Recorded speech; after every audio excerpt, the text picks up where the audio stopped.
Okay, welcome back everyone. I think this is one of the incredibly helpful talks where you have to Google at some point when during a security assessment you have some very complex big technology that is hard to tackle, and I hope this talk will come up for future security assessments. Let's welcome Etienne. Great. Thank you guys. So I'm really looking forward to introducing the research I've been doing and chatting to you about Exchange and the fun I've been having with it.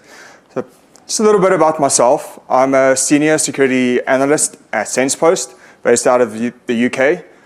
My day-to-day job is your basic pen testing. So infrastructure, mobile applications, web applications, anything that's connected, we try and break into it. But my real passion is reverse engineering network protocols.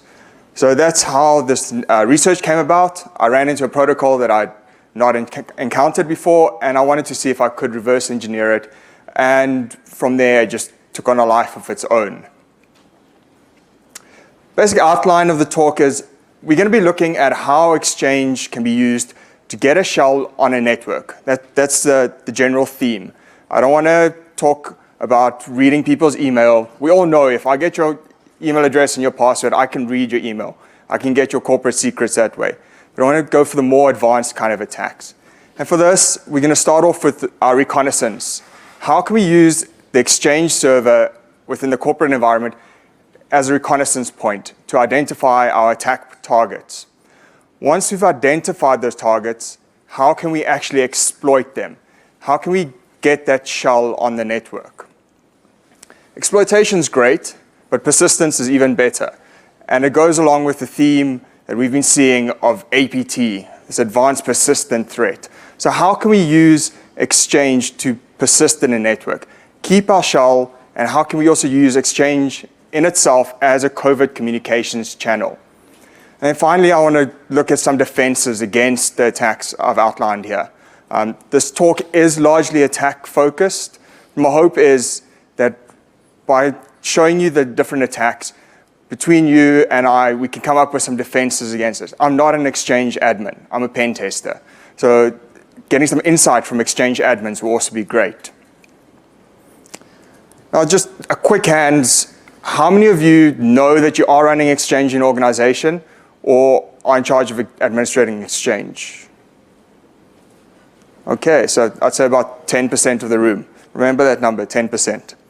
So Exchange, we've all encountered Exchange. Exchange is a product from Microsoft that initially provided mailbox access. So an easy way to provide your employees with a mailbox on the corporate network. But it's morphed into something much greater than that. It now has calendaring, team management, integrates directly with SharePoint, with Link for Business, Skype for Business. Anything that Microsoft has in terms of productivity has been integrated into Exchange. And for this reason, Exchange is everywhere. As a pen tester, I can't do an external assessment without encountering Exchange. Your typical Exchange setup, this is your traditional setup, sees your Exchange server being deployed on your network gateway. There are different ways that this can be done, but the general theory behind this is your Exchange server needs to be able to serve your internal clients and your external clients. This is because we all want to be able to work remotely, we want to be able to check our emails on our phone, have our calendar sync with our phone, etc. So we need a way for the Exchange server to expose its services on the external. And that's why it's on the gateway. All our authentication happens through Active Directory. So your current credentials that you use in your organization just get mapped across to Exchange, and the Exchange server does all that authentication for you. Now, this holds true for your traditional setup, where everything's deployed on-premise, but also your hybrid or your cloud solutions. So in your hybrid solution, you'll move your Exchange server into the cloud and host it with Microsoft for Office 365. You can move your Active Directory into the cloud, and you end up with a full cloud solution.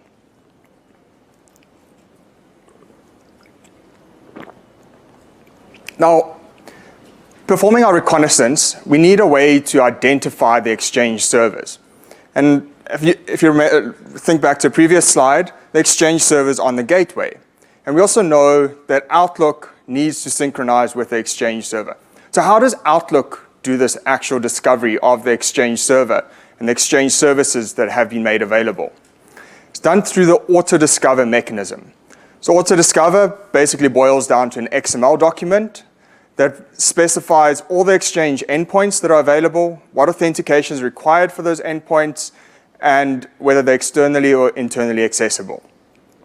Now, to do the auto-discover, your Outlook client takes your email domain from your email address, and it tries to connect to that domain /autodiscover/autodiscover.xml, authenticates with NTLM or with basic authentication, and if that succeeds, it receives this auto-discover XML document. If that does not succeed, it falls back to the second auto-discover endpoint. This is autodiscover.domain/autodiscover/autodiscover.xml and does this over HTTPS. And if that fails, it goes to your HTTP of that same URI. Now, there are one or two other ways of configuring autodiscover so it doesn't use this mechanism. You can push your autodiscover XML document directly onto the endpoint, or you can configure it so that a lookup against the domain controller gives you these results. But this is how an external Outlook client would do it. So this is why it's useful for us as attackers, because we can use that same mechanism to identify an Exchange server. So remember I said 10% of the room? Well, in scanning the internet, we found that about 10% of domains have an auto-discover service associated with them. Now, coming up with this number, took the top 1,000,000 domains, according to Cisco, stripped out all the subdomains, because you know Google's in there with a.doubleclick.net, b.doubleclick.net, etc. Stripped out the subdomains, ended up with around 260,000 unique domains, and we tried a DNS lookup for autodiscover.domain, and if that DNS record existed, we tried to connect to the autodiscover service. If we got a connection, we checked the HTTP response. If we received a 401 or 403 indicating authentication failure, we knew, okay, maybe there's an auto-discover endpoint here. Then we also looked at two HTTP headers being returned.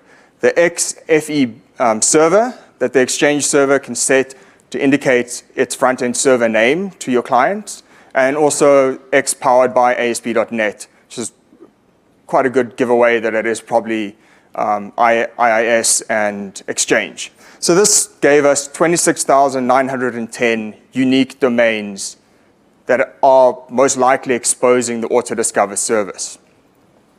Now, another interesting edge case is when you move your organization into the cloud and host it with Microsoft, you receive a unique URL, a unique domain for your organization. And it's typically companyname.mail.onmicrosoft.com.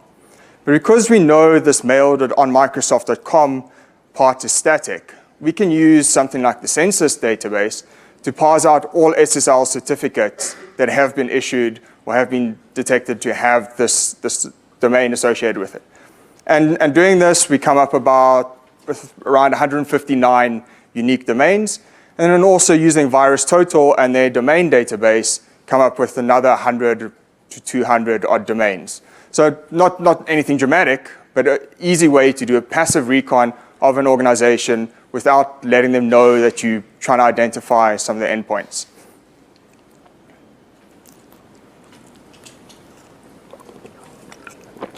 Now, once you've identified those endpoints, you need to interact with them. And to interact with them, you need to gain access through authentication. To authenticate with these services, we need to find valid credentials for our targets. The easiest way to do this is use autodiscover itself. Do a brute force attack through the autodiscover service. This works really well. I can guarantee you in any large organization, if you try a brute force and we'll set our target password as March 2017, we should have at least one employee that's used that password, and one is all it takes. So you'll see soon enough. We could also use Wi-Fi. using something like the Mana Toolkit from SensePost. You set up a rogue Wi-Fi access point outside a cafeteria, coffee shop, etc. Have employees connect to that, and you can get their corporate credentials through Wi-Fi. Phishing. Phishing works ridiculously well. It's scary how many people will send you their password if you ask for it. Literally an email saying, hey, we're doing a password survey within your company. Please send your password and we'll tell you whether it's secure or not. That works. And also, because we know that they're using Exchange, we know that they've got Outlook Web Access enabled, or there's a good chance they have Outlook Web Access enabled. So if we create a fake Outlook Web Access landing page, email employees saying, hey, your password's expired, can you please log in and change it? Your hit rate is also really good. Recent assessment, we had about a 40% success rate on this. And finally, dumps. When I talk about dumps, I'm referring to the leaked databases from large breaches, such as LinkedIn, Adobe, etc. Now, those databases contain usernames and passwords or email addresses and passwords. Now, if you think of something like LinkedIn, it's meant to be a corporate connector. And it's strange how many people use a corporate email address to sign up to a social network. And now we've got this dump. We've got employee credentials stored, or possible credentials stored in a dump. If we examine that dump, we can pull out some useful information. Now, taking those 26,000 domains that we know have auto-discover enabled, we did a quick scan through the LinkedIn breach database, and we found that 18,287 of those domains have at least one employee present in the LinkedIn breach database. Now, you may be thinking to yourself, well, that breach occurred in 2012. How can it still be relevant? I can guarantee you it still works. Beginning of this year, we compromised a really, really large organization, like I'm talking Fortune 500 type, through an employee that had the same password they used back in 2012 for LinkedIn set on their corporate email account. So it could point to some password failure or password policy management failures on the organization side, but we also know human nature. People recycle passwords.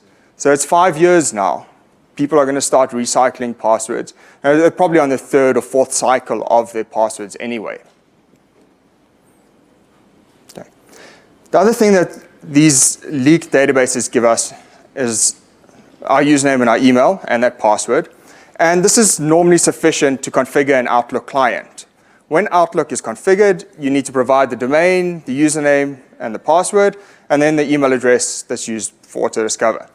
What I, however, found is that if you do this authentication through the tool I've created, you actually leave out the domain part during the NTLM authentication phase, and Exchange will fall back to the domain it has been configured to and try and authenticate against that domain. So as an attacker, you only need a username, a password, and an email address. That's already 3 instead of 4. But the thing about usernames and email addresses are they're interchangeable. There's a very good chance that if you have a username, you've already got the associated email address for that username, and vice versa. So normally you can bring it down to only requiring 2 pieces of information, an email address and a password. And this holds especially true for your fully cloud solutions or your hybrid cloud solutions, where the authentication is done through Office 365, because that's done through basic authentication with an email address and a password. You don't need a username.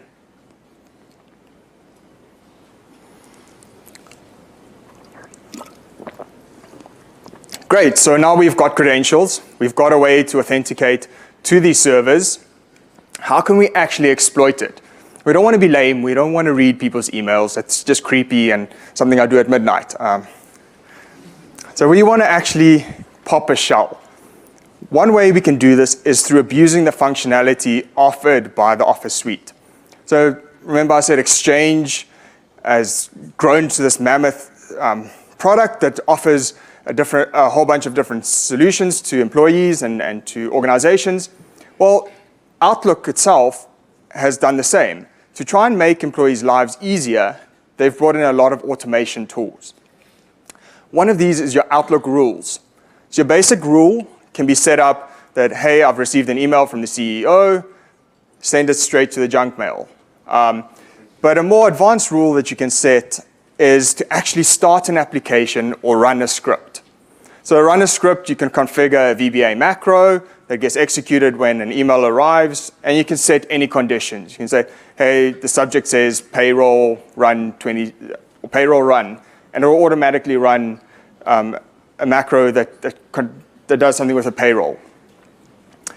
But the one downside of these rules are that if you configure them through Outlook, they need to be an application that's already on the host.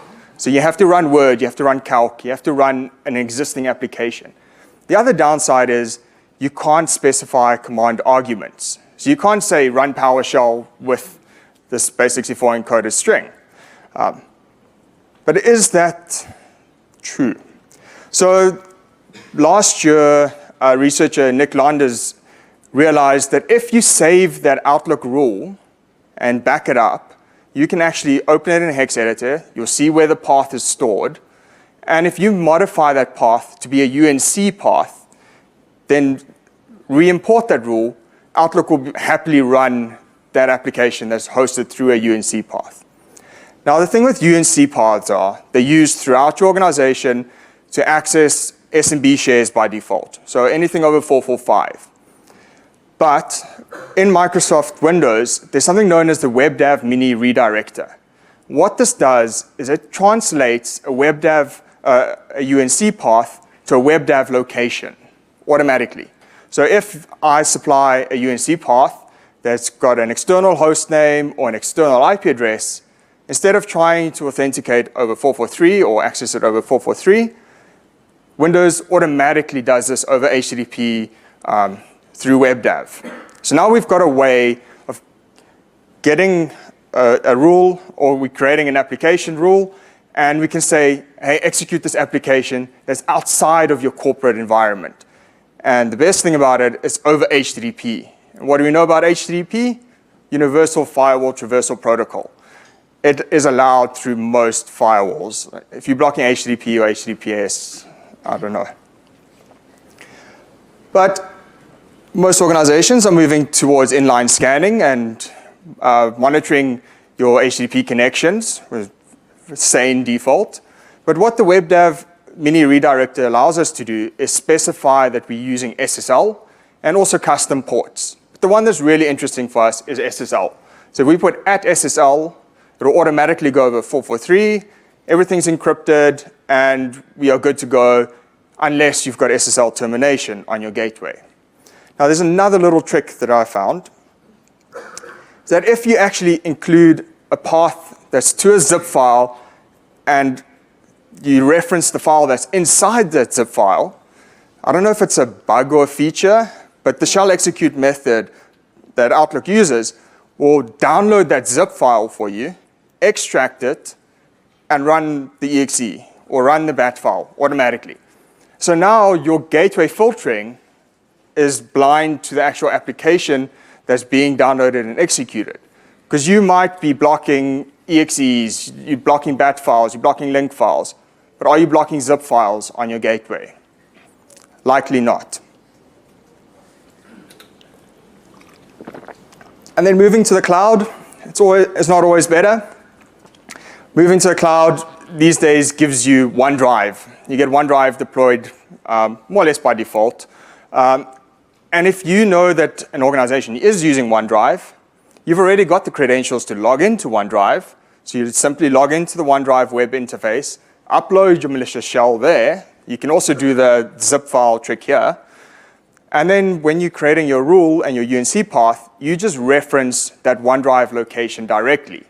So now you don't even need your shell to be fetched through the network gateway. It's all done automatically through the synchronization of this OneDrive. Only a little caveat here is you need to guess the username, which you probably have already. And then if the OneDrive path is slightly different, they're using OneDrive -organization name or something like that. In most cases, this will get you through though. Great. So we can create these rules. They've got these UNC paths, and we know that I'll execute an application on our Outlook instance that we've configured. Now, how do we actually get this configured on our target? It's great. We can synchronize their Outlook instance to our local host, set these rules, but if the rules are only going to trigger on my host, it's pretty pointless. Fortunately for us, synchronization comes into play. So Microsoft Outlook automatically synchronizes all its rules to the Exchange server and has them stored there. Now you get client-side and you get server-side rules. Your server-side rules are anything that the Exchange server itself could also do. For example, forwarding an email. There's no need for it to first arrive in the Outlook client before it gets forwarded. Your client-side rules are actions that can only be performed in Outlook. This is running your application, or running a script, playing a sound, etc. What happens during the synchronization process, your rule gets uploaded as a binary blob to the Exchange server and set as a defer rule. So now, if you had to go and examine the rules set for an employee on the server side, you won't actually see what that rule does. You'll just see defer rule and this binary blob. And my research, I haven't found a single way to actually interrogate these client-side rules on the server side other than synchronizing all those instances to your local host and then going through those client-side rules manually. So if any Exchange administrators around that know some PowerShell foo to do this, I'd be glad to hear. Because what I've seen on the internet are a lot of PowerShell scripts that allow you to find, for example, all the auto-forward rules, all the delete mail rules, but nothing to actually find client-side rules that are set throughout the organization.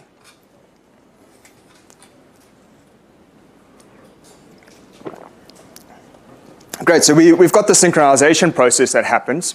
Now, a bit of technical details on how this actually happens. For this to occur, Exchange and Outlook use something known as MAPI, or the Message Application Programming Interface. It's very important to note that MAPI is not a protocol in itself. I made this mistake a lot of times in the beginning. MAPI is not a protocol. It's a means of referencing data and actions on the Exchange server and on the Outlook inbox. The way these MAPI requests work is through these remote operation buffers. And these remote operation buffers, you chain them together and you tell Exchange to perform an action. So if we had to create a message, you first need to issue a ROP open folder request, which says, hey, Exchange server, please open this folder on the server side. Once you've opened that folder, we want to create a message inside that folder on the server side. So our ROP request will have a ROP ID, what action to perform, the login ID, which one of the user's current sessions to perform this on, input handle index and output handle index. These are quite important. These refer to tables that are created on the Exchange server in memory when this happens. So you can think of them as pointers. So you're basically creating these pointers on the Exchange server, and your output handle index from your ROP open folder request becomes your input handle index for your create message request. So you're constantly passing these pointers around on the server side. And I personally think it's a great area of research. If someone wants to look into this, I'm pretty sure you can come across some nice breakage within this process, because this is all based on C++ and quite old technology. Cool. So MAPI is not a protocol. MAPI requires a way to be exchanged with the Exchange server. Now, you've got 3 protocols available to you to do this. On the corporate network or on your LAN, you'll use RPC over TCP, which is just a standard TCP connection, does the RPC data inside it. Now, if you want to allow remote access or Outlook anywhere, the old way of doing this was using RPC over HTTP. And the way this works is you have your Exchange server set up on the gateway. It's got this RPC proxy DLL endpoint exposed. And I come along with my Outlook client, and I issue a RPC data in HTTP request. Now, this HTTP request is set with a content keep alive and a content length, a really, really long content length, to keep the channel open. And because this channel is kept open, the Exchange server has no way of sending data back on that same HTTP request. So the client comes along and issues a second HTTP request that it also keeps the channel open, and this is your RPC data out channel. So all the data goes in on the in channel, and then the server responds on the out channel. So there's a whole bunch of synchronization that has to happen in your Outlook client and on the Exchange server side, and your Exchange server just does your normal TCP RPC connection directly.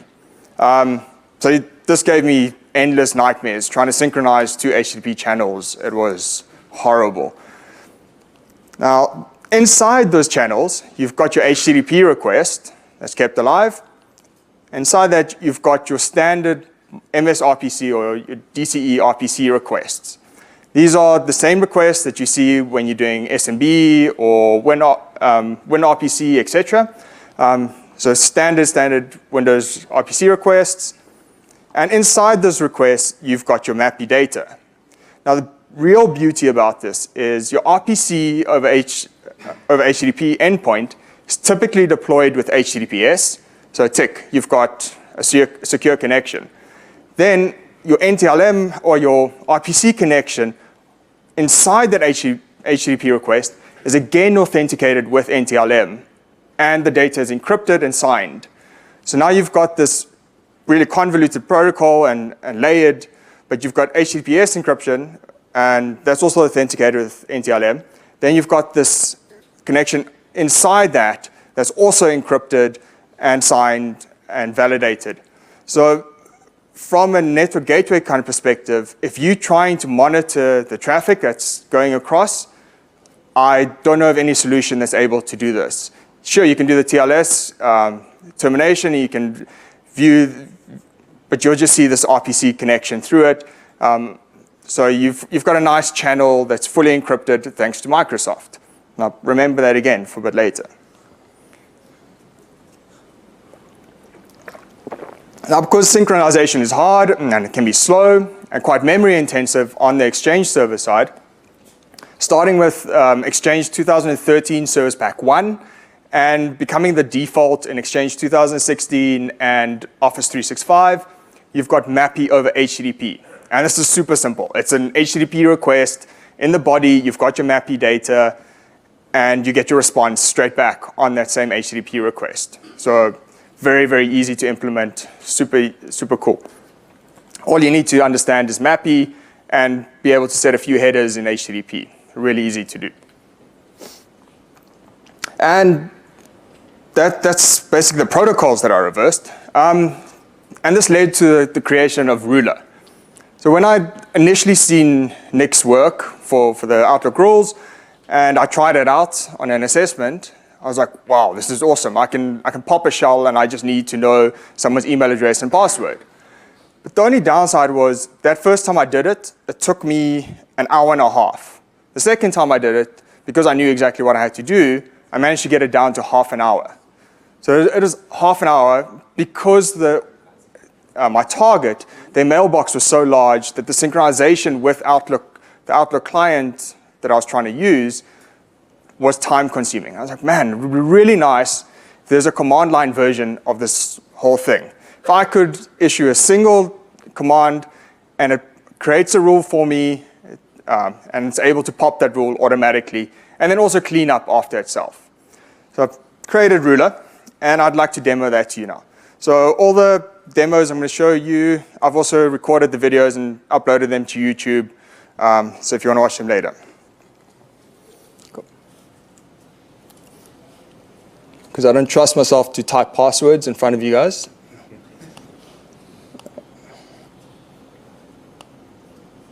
Okay. Yeah, so this is Ruler, the Troopers edition. So for that reason, I had to build in some ASCII art. Troopers, hey. The most basic usage of Ruler is you want to verify that you can actually interact with someone's mailbox. So in this case, I found this user, Etienne, and I want to check if I can interact with their mailbox. So I enter their password, and you'll see Ruler goes through the auto-discover steps the same way Outlook would, connects to it, authenticates, says, hey, we're good to go. We can actually interact with this mailbox. If we had to run this command again, you're going to see it's a lot faster, because what we do now is we actually cache that auto-discover record, so we don't have to constantly be doing auto-discover requests, and it makes a big difference in your attack. Now, let's verify that we can actually interact nicely with this mailbox, not just log into it. We want to check which rules already exist for this user. Great. So user doesn't have any rules configured. On our target side, we've got an updated Windows Defender. We've got Smart Screen enabled. I can also tell you that on Office 365 that this domain's hosted. We've got Microsoft Advanced Protection or Threat Protection enabled, and one or two other add-ons that you can get for your deployment.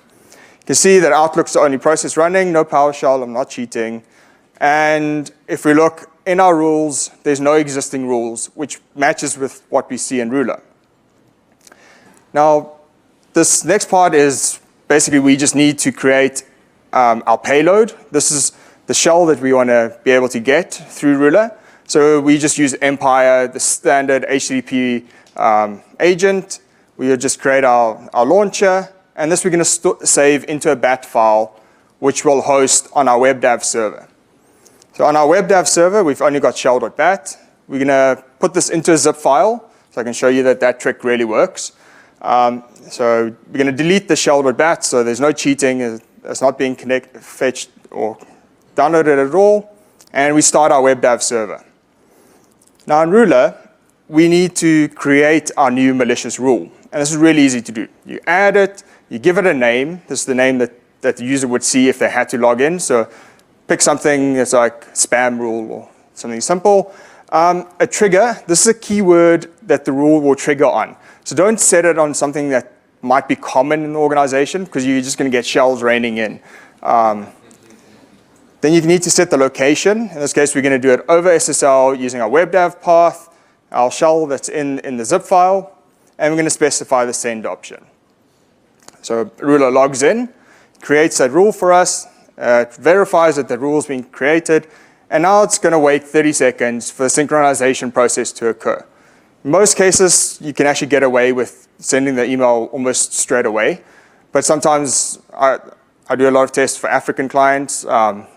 Connections are slow, synchronization takes its time. It's waiting 30 seconds.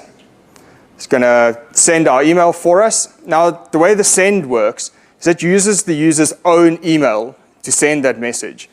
And technically, it just creates the message in the inbox directly. So there's, in theory, no emails being sent at all. Now, if we go back to our WebDAV server, we should shortly see, there comes our download request. You can see that the get is for that zip file. There are subsequent checks to see if it can access shell.bat that's in a folder path, but it can't. So it executes our agent at the bottom, and we've got an Empire agent that we can interact with as normal. Cool.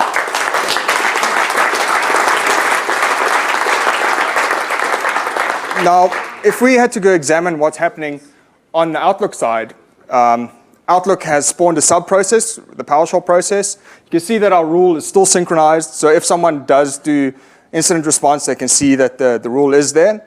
But you'll see there's no deleted message, there's no sent message, so there's no indication of where this malicious email came from.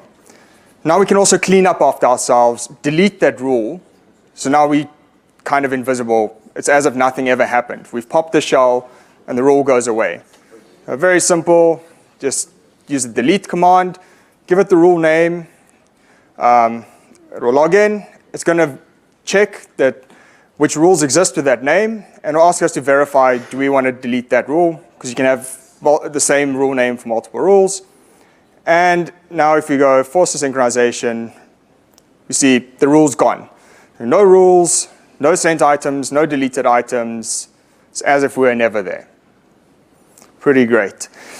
So then our Empire shell keeps running in the background. We can now interact with it as we would, and we can do all our standard post-compromise. We pop a shell or we pop calc just to prove it's a real shell. Cool. Great. So that is Ruler. What I haven't shown you in these demos are some of the other features that Ruler has available. So Ruler's got pass the hash built into it. So because your RPC over HTTP or MAPI over HTTP a lot of times happens with NTLM authentication. If we get an NTLM hash, Ruler's able to use that to actually log into the mailbox. And I've used this in a pen test situation, got a hash, was unable to crack it. It was for a domain admin. But I had the username, and we wanted to see if we can use this to pop a shell on their box. So at that point, they were working from home. They weren't on the corporate network, so we couldn't see where they were logged in. But we used that hash to authenticate to the Exchange server with their username, synchronize the rules, pop the shell, and we had a shell on the domain admin's box. Now, the other beautiful thing that's built into Ruler is the --admin flag. Now, what --admin does is it uses some slightly undocumented functionality built into Exchange that allows Exchange administrators and domain admins to manage Exchange mailboxes.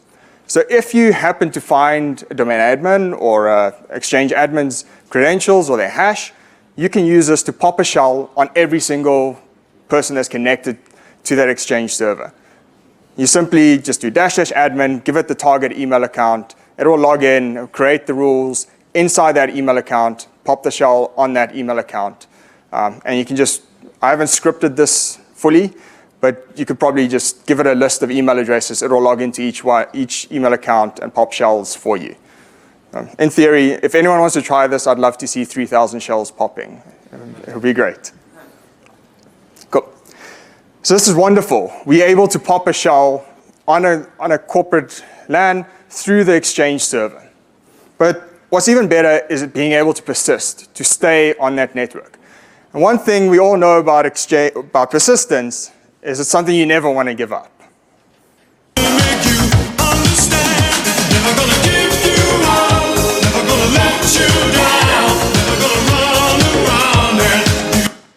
Cool.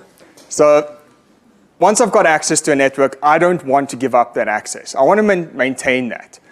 And one of the great stories I've heard from someone that's used Ruler in the past is they said they popped the box and they were detected almost straight away. So the incident response team came in, they re-imaged that box, they got the users to change their password, but what they didn't realize is that this compromise occurred through Outlook. So they gave the laptop back to the person, the mailbox synchronized, and that malicious rule was back on the box. So what Scott needed to do, he simply sent an email, his shell popped again, and he had his access again. Nice little persistence trick. But what Exchange also gives us is a communications channel. So we all know Exchange does communication. It sends and receives emails. That's obvious. And it's been proven that you can use these emails as a command and control channel. What I was wondering is, because your Exchange server is sitting on the network gateway, is there a stealthy way that we can create a channel through this Exchange server that doesn't involve sending and receiving emails? And yes, there is. Created a tool called Lineal, which is the Afrikaans word for ruler, not very original. What Lineal does, it logs into your Exchange server on your target mailbox. It creates a hidden folder. Now, this hidden folder doesn't show up anywhere. It just exists in the mailbox. And once that's created, Lineal can communicate with Empire, like to use Empire, and it can translate the Empire commands into an email message that gets stored inside this hidden folder. Now, on our compromised host, we've got an Empire agent that's able to communicate with the Exchange server over the same protocol. So MAPI over HTTP, RPC over HTTP, and it actually piggybacks on the Outlook instance that's running on our compromised host. So it connects, downloads the command from this hidden folder, decodes it, executes whatever it needs to do, and uploads the result back into this hidden folder. Now, I'm talking about emails being created on the Exchange server, but they're not actually ever sent. This is the same as if you try to communicate with someone through the drafts folder on Gmail, right? You create the email in the drafts folder, you don't delete, you don't send it, they log into that same account, they read the email, and you've exchanged a message.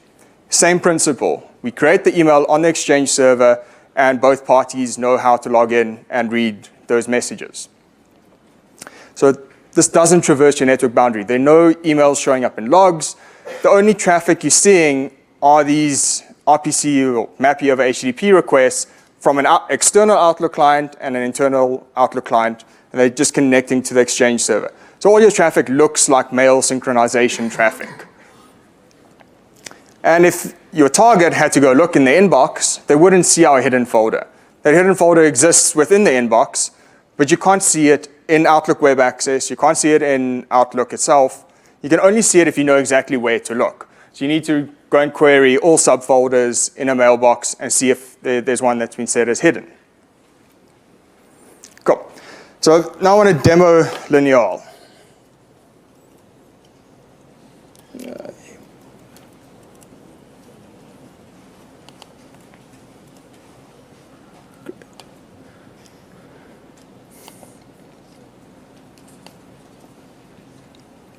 And so just a bit of background before I start on that. For Lineal, what we've done is we've created an Empire listener that's it starts up a standard HTTP listener, but the reason we needed to create this was because we need a unique Empire listener that's able to create the correct payload for our agent that gets spawned. And for this, it needs to create an agent that's Outlook aware, that's able to connect to the Exchange server through the Outlook instance that's on the host. Cool. So what we do on our Empire side, we're just going to start up our HTTP MAPI listener. And this is your standard HTTP listener, but you'll see there's one new option. There's a folder right at the top. That's the folder name for our hidden folder. And we just need to take note of the host where this Exchange instance is running. In this case, running inside a Docker container, so it's got no outside connectivity.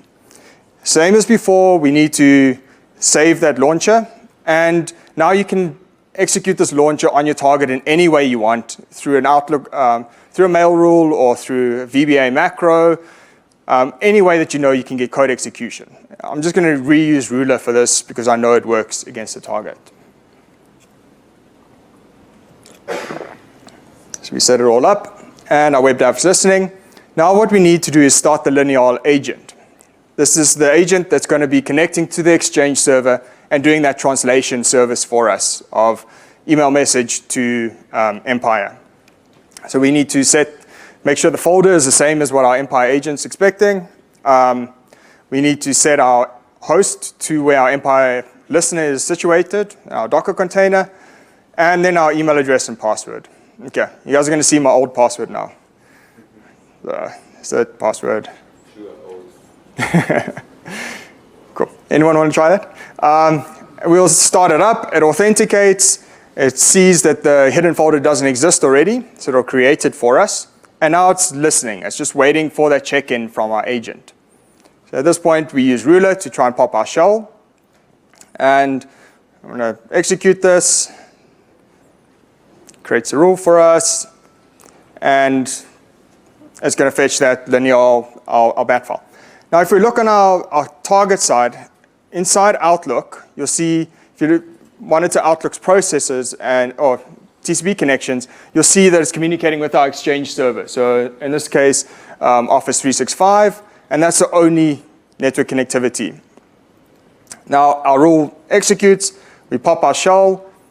If we go back to our target, we'll see that the PowerShell instance has run, but if we examine that, we'll see that it's not creating any network traffic. So if you've got monitoring in your network for PowerShell instances that are creating network traffic, you're not going to see this, because all your network traffic is going through Outlook itself.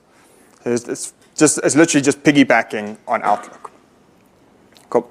So again, just verify there's no traffic.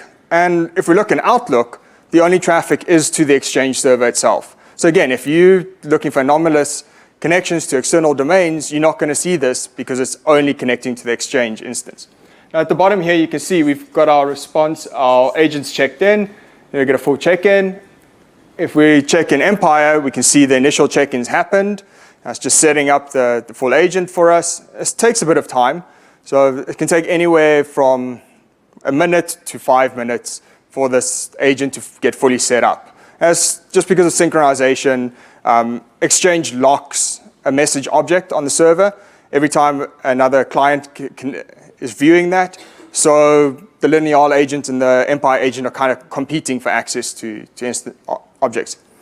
Once our agent's created, we can issue commands to it as normal, and you'll see that, again, there's no traffic. PowerShell's not producing any network traffic. And it's just through our Exchange server. It's the only network traffic that exists. It takes a bit of time, and eventually we get our result back. So for small commands, you can wait normally about 30 seconds for a response. So as an attacker, that's not a massive wait. If you've got a super stealthy channel, you'd rather wait a bit longer than get a quick response.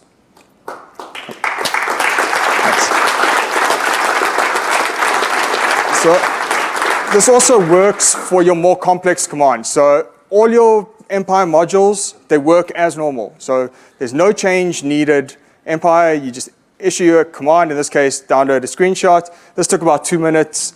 You can download our screenshot. You can get the full data. And you've got a covert communication channel through the Exchange server. We've used this to exfiltrate confidential data through a DLP solution because there's no expectation that email messages that aren't being sent are leaking confidential data. So got a great way of bypassing DLP at the same time. Cool.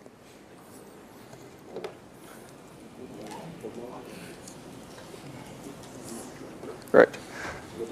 So that's my destruction. I've had a lot of fun doing the destructive part of this, or the malicious attacking side of it. The defense has not been that easy. Trying to find information about how to secure Exchange against something like this has been hard. Fortunately for us, because Nick did this work, he presented his original tool at DerbyCon last year, I think shortly after I'd actually released Ruler. It was a nice coincidence. Microsoft released a patch for Outlook 2016, December last year. What this does, it blocks the running of scripts and applications from rules by default. You can disable it through a registry entry, but if your Outlook 2016 has applied the patch from, I think it was the 13th of December last year, you are protected against malicious rules, except for those developers in your organization who go, well, I've got these mail rules that need to run VBA macros. They're going to enable this, and you can still bypass it. For the rest of us, I'm not sure if this is going to get backported to older versions of Outlook. And I don't know what your, what do you call it, software refresh rate is like in a large organization. But I don't know if anyone's deploying 2016 actively at the moment. So there's at least, I'd say, another year where people are going to be vulnerable to this kind of attack. So from a blocking perspective, on your gateway, you could try block all WebDAV, but again, there's legitimate usages of WebDAV, and that's just HTTP requests at the end of the day. And we've also shown, or you could also try and block on strings, so block all EXEs, BAT files, etc. But again, it's bypassable. With Exchange 2016 and Office 365, you've got the option of MFA. MFA is Microsoft's version of two-factor authentication. So this can be enabled for your on-premise if you've got Exchange 2016. Otherwise, your older Exchange servers, you don't have this option, unfortunately. You can deploy a two-factor authentication solution in front of your Outlook Web Access, but this bypasses it. Because Ruler doesn't use Outlook Web Access, it uses the same mechanism as your Outlook client. It bypasses most 2FA solutions. For Office 365, an Exchange, if you want to deploy the MFA, it's on a per user basis. So you have to enable it for each user you want to set it up on. And for each user, they have to create app-specific passwords to be able to use Outlook and their phone, etc., with a deployment of MFA. So again, a bit of a logistical nightmare if you want to deploy this. Yeah, detection-wise, this is where I'd love to speak to an Exchange admin and find out what logging is available. I've seen that you've got super verbose options for logging, but I don't know if this will actually show up in the logs. My theory is it's not going to show up because according to Microsoft documentation, all the requests I'm doing are in the correct order, in the correct way they should be done by an Outlook instance. So we should be able to blend in with the noise. You can do some anomaly detection, looking for an Outlook client that's synchronizing a little bit too often. So in the case of Lineal, you've got frequent synchronization requests, or an Outlook client that's connecting from a strange IP address or connecting at a weird time of day. So those kind of detections still work for you. What I've also done is inside Ruler, I've sprinkled a few, we're going to call them canary tokens. So when Ruler authenticates with the auto-discover service, it uses the user agent Ruler. When it does the NTLM authentication, the workstation name is Ruler. So if you're doing any logging and you can see these user agents, you can see the workstation names for NTLM auth, you can detect when Ruler is being run, but that's going to stop your script kiddies that use this. Anyone that's mildly sophisticated or able to code a bit and go, they can just change those strings, and that's bypassed. On host, you can try and scan for client-side rules that are being created. Fortunately, you can block the macro rules. That's quite easy to do. So your corporate macro policy for Office gets synchronized across into Outlook. So if you've got a macro policy for Word, it applies to Outlook as well. But the run an application rule, not that easy. So we've had one client that's tried to do a homebrew solution. So they just constantly poll the Outlook instance for new rules that have been created. This is, however, really CPU intensive. So they found that they were DOSing their own employees when trying to detect malicious activity. So they had to change the detection span to check to every 5 minutes, I think. And within those 5 minutes, we were able to pop a shell. So it's a limited solution. From an Exchange admin point of view, again, I'm not sure how easy it is to interrogate rules and find out if there is any advanced rules. Cool. So this morning, I pushed the Troopers edition of Ruler onto GitHub. The latest, greatest is there. I just have to enable the release on the binaries, so you don't even have to compile Go code. And if my CTO came through, about 20 minutes ago, Lineal repo was also made public. So relying on other people. But if it's not public, I'll make it public straight after the talk. Great. Questions now or on Twitter?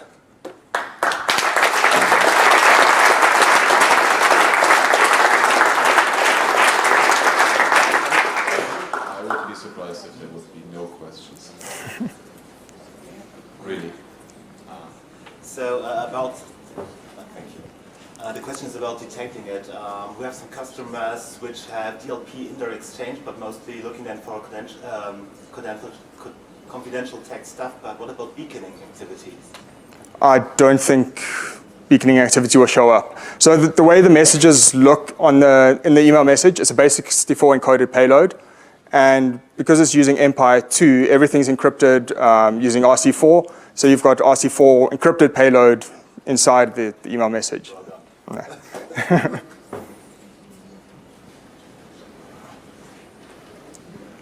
So Microsoft just introduced this ATP, Advanced Threat Protection stuff, for the client side. Yeah.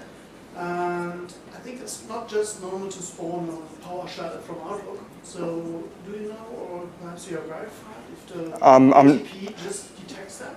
I'm not sure if it does. I asked yesterday to Matt and Casey about device guard, if it stops us. I'm not sure if it does. I haven't tested against. About detection, not. No, detection. I'm not sure. I don't know.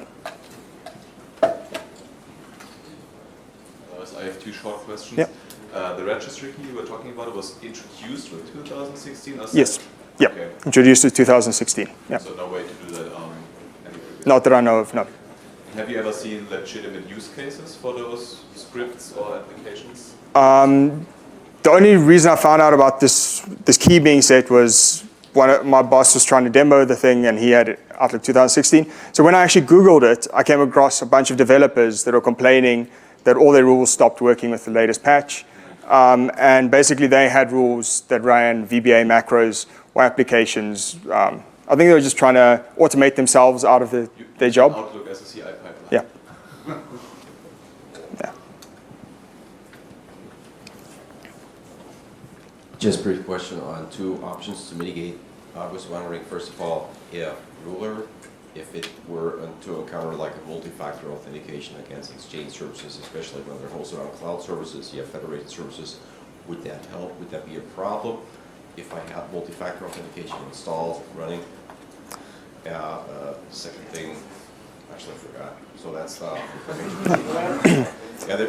you said like logging, like would I possibly potentially get the log files from the Exchange server if it was hosted in Azure Cloud as a service? Would I get these log files for my company? So for the second question, I'm not sure about the log files. Okay. I don't know how you can access them. Right. So for the multi-factor authentication, it should stop this dead in its tracks, unless you're able to get the app-specific password that's being used. That being said, I haven't tested against Microsoft MFA. I have tested against some third-party solutions, and this has bypassed that. And then there was a feature request a while back for Ruler that someone was going through a single sign-on solution, and that set a cookie. So what they did was just logged into the single sign-on connection manually, got the cookie, and now you can actually pass the cookie to Ruler, and Ruler will use that for authentication. Yeah, that's what I was thinking, if we could possibly even set like a SAL token or just an NTLM hash or something like that No. to say, I don't care about this authentication. I've been authenticated a long time ago. Here's my whatever token. I know that Microsoft every now and then does some crazy stuff with like super cookies and shit like that they put on your computers where you don't need multi-factor authentication at the end, something like that. So that could be interesting if people think, oh, I'm safe because I have MFA, but you only use MFA once, and then for the next couple of weeks you don't need it anymore. That's interesting though. I'd be very happy if I had played a small part in MFA becoming more common. I'd be happy. Twitter some stuff on that. Yeah. Hey.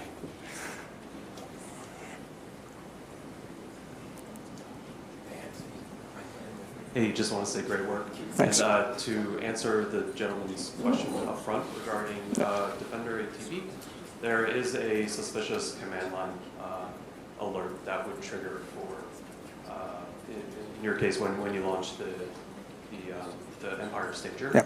that would definitely show up. So if anyone's playing with the trial and it didn't happen to alert, certainly let me know, and we'll work on better detections. Well, I just want to add to that. So you don't have to use PowerShell to pop the shell. I just use it because I like it and it's convenient, and Empire gets through most gateways anyway. But if you are running a custom exe dropper or something like that, yeah, I'm not sure if it's going to show up with a suspicious command line argument. Cool. Any more questions?